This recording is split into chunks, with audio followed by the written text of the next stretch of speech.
To look after Morton's investments there, Hurwitz attracted Rudolph Bessler of Bessler Brothers, who for many years had operated theaters in Yorkton and Melville, Saskatchewan.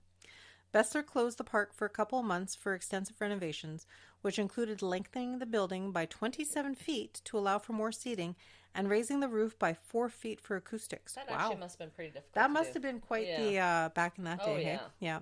As for the interior, a new air cooling system was installed and the seats, flooring, and carpeting also replaced. The most important change, however, was the addition of a Northern Electric sound system to make it a talking picture house. Ooh, Talkies. we could have talkies instead of just movies. Yeah. So the Talkie Park Theatre reopened at 6 p.m. on August 10th, 1933, with the film 42nd Street.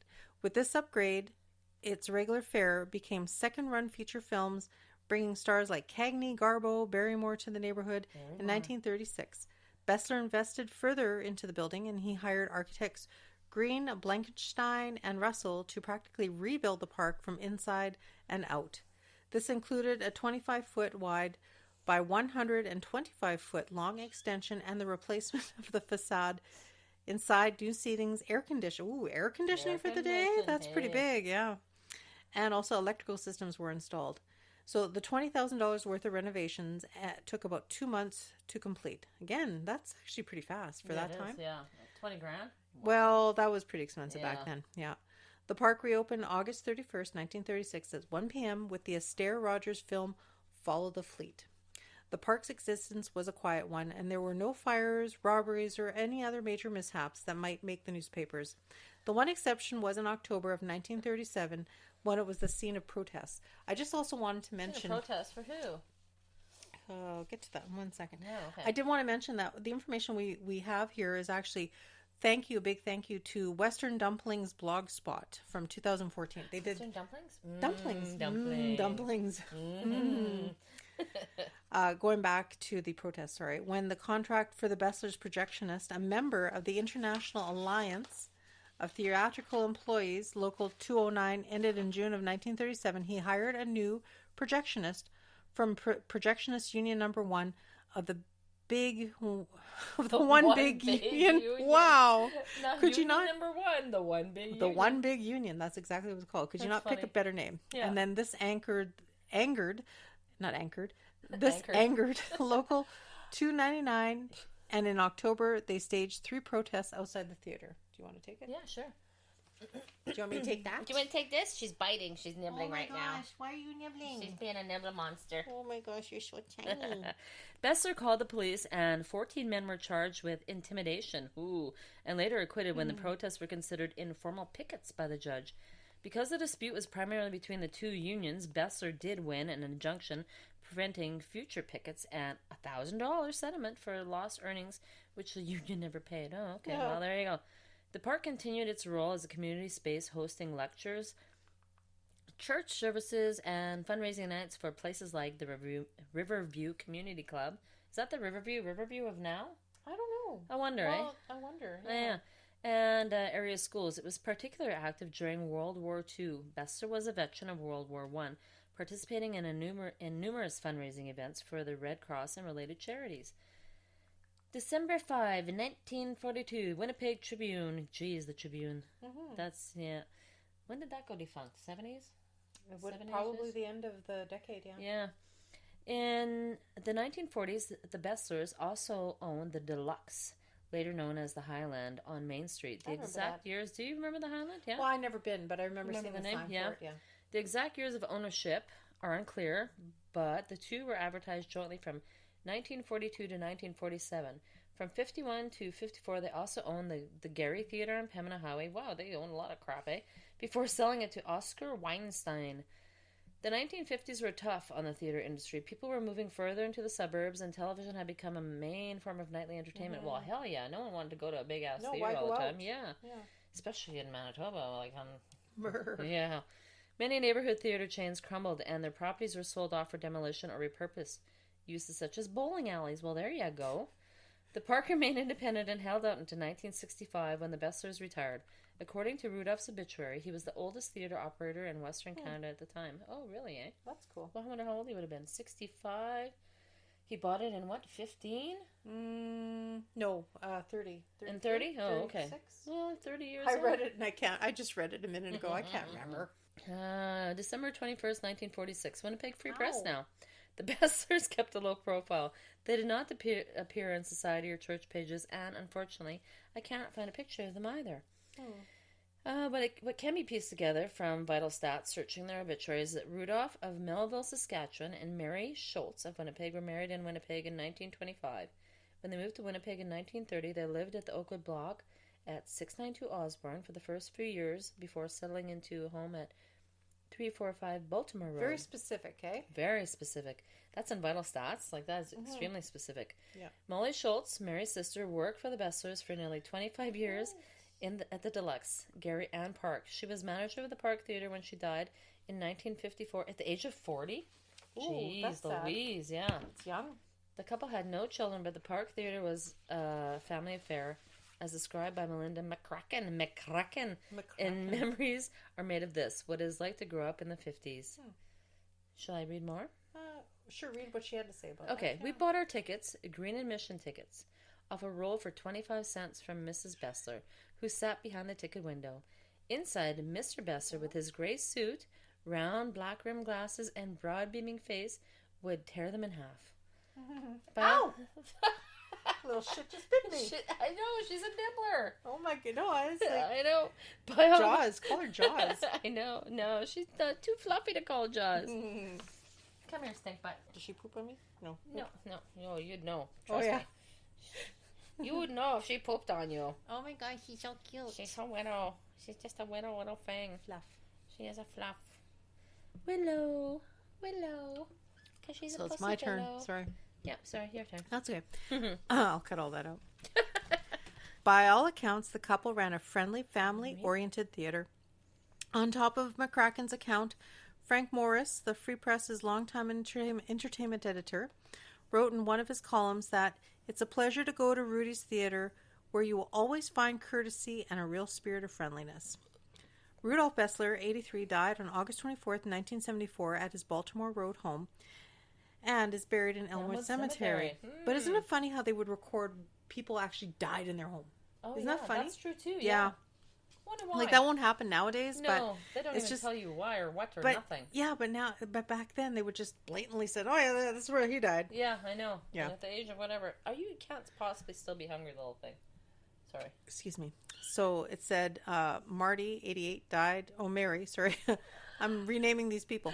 Marty, 88, died on May 8th, 1991 at Princess Elizabeth Hospital and is also buried in the Elmwood Cemetery. The Bestlers' retirement coincided with Odeon Morton's expansion outside the downtown, and they had already purchased the King's Theatre on Portage and opened the Odeon Drive-In in 1963. Oh, the Odeon I love the Odeon Drive-In. Was awesome. That was a shame that closed. I know. I did actually look into seeing about buying it at one point. Oh, really? Too expensive. Yeah. Oh, yeah, I can imagine. It's just land. Oh, yeah. Right? Yeah. I know. When they bought the park in 1965, and then they added the Deluxe in 1966, renaming it the Highland. Okay, so now this is from a newspaper article, the Winnipeg Free Press, February 22nd, 1972. Under Odeon Morton and the parks hosted a film festival that focused on international cinema. These were so successful that in 1972 it became a full-time art cinema showing international, foreign, and language independent films. And I vaguely kind of remember that too. Yeah. The manager through much of the 60s and 70s was Dave Robertson, and he worked for over 20 years in the theater business and was a manager at the Odeon Morton's Osborne and the Old Garrick before being appointed to run the park. In 1984, Odeon bought out Odeon Morton, and the Park Theatre returned to a more mainstream fare. So now this is from the Winnipeg Free Press in April 22nd, No, I don't have to poop actually. But thank you for asking. No April problem. 22nd, 1988. On April 21st, 1988, the park showed the George Burns film 18 Again. Oh my I think I God. remember seeing that there. Really? I saw Smoking the Bandit there. Oh my God. I remember seeing 18 Again. Oh my God, that's a flashback. what was the other one I saw? I saw my favorite Xanadu. I saw there. Xanadu. Dun, dun, dun, dun, dun. And I also saw The Naked Gun Oh, 9.5. That one. And then there was one that was also Airplane. I seen there as well. And I also saw there was a film. Remember when there was like a follow up film to Agent? What was it? What's his name there? The agent guy. James Bond? No, the fakey agent there. There's lots of fake. It was Agent 99 and. What was that? Maxwell Smart? Maxwell Smart. Oh, yeah. There was actually a movie follow up to that. I seen that really? there. Yeah. Like I was like I was like remember that 10. one. Yeah. Oh yeah. Sorry, I was just having a memory flashback there. Woo. Flashbacks. Where was I here? Okay, so the Park Theatre is okay, so that's what they said. So in the following days cinema listings, the above notice appeared. The Park Theatre is now closed. A spokesperson for Odeon Cinemas told the Free Press that the closure would facilitate an expansion of their Grand Park cinemas. And on, it says on January 18th, 1990, Odeon closed the King's, the final standalone neighborhood cinema in the city. Oh, really, eh? Yeah, that's too bad. That's 90, sad. Is that when it was? Yeah. Okay, Yeah. I'm trying to think when I graduated. Because I remember I'd seen The Great Outdoors with John Candy. I seen that there. I went to some sort of all-nighter. Like At the King? At the drive-in Odeon. Oh, yeah. I've been to a few. I was at a few of those. All-nighters. Love those. Yeah. The Park Theatre sat vacant until 1994 and then reopened for about 18 months, showing discounted second-run films. It reopened again briefly in 1996 as a music venue that featured midnight showings of Phantom of the Paradise and Rocky Horror Picture Show. In 1999, the vacant building was seized by the city for being 3 years in arrears on property taxes. Wow. Really? Yeah. Okay, little bugger, let me read. This is from the press. Ow, August 25th to 2005. Here, do you want to trade off? Ow. Ow. Ow. Ow, ow, ow. Why are you biting? Ow, ow, ow. Ow. Don't be biting. Oh my god, don't make me laugh. Oh my God. In 2005, Eric and Melanie Casselman bought the empty theater and spent over $350,000? This is $350. $350,000 to convert it into a movie rental store, cafe, and cinema. Over time, the movie rental store disappeared, and the cinema gave way to a performance venue specializing in live music. At the 2012 Western Canadian Music Industry Awards, Casselman won Talent Buyer of the Year. What is that? I don't know. You have a talent for buying shit? I should win a fucking award then. I don't know. And the Park Theatre was a finalist for Live Music Venue of the Year. Updates. Renovations are underway for a new Park Theatre.